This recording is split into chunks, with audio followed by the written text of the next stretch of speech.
तर पूर्वीच्या स्त्रिया तुम्हाला माहीत आहे की कानामध्ये वेगवेगळ्या गोष्टी वापरायच्या. आपण इथे काय म्हणतात त्याला वरच्या, हां, वेगवेगळे पिअर्सिंग असायचे. ती सगळे ॲक्युपंक्चरचे बिंदू होते. त्यामुळे ते निरोगी राहायच्या. गोंदवणं हे सुद्धा ॲक्युपंक्चरचा प्रकार होता.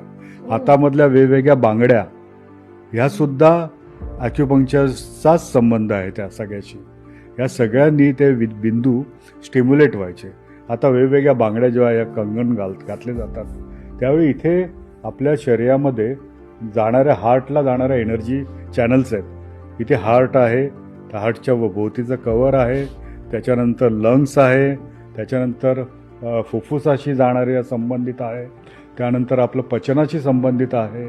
अशा वेगवेगळे चॅनल्स आहेत जे एनर्जी पुरवत असतात. त्या चॅनल्सनं स्टिम्युलेट ठेवणं, त्यामुळे ही वेगवेगळी जोडवी, अंगठ्या, कर्णभूषणं, गळ्यामध्ये वेगवेगळे, नाकांमध्ये घालणं, नाक टोचणं दोन्ही बाजूला पूर्णपणे, नाकावर सुद्धा अनेक बिंदू आहेत, डोळ्याच्या भुवईच्या भोवती बिंदू आहेत. म्हणजे बिंदू नाही असा भागच नाही आहे.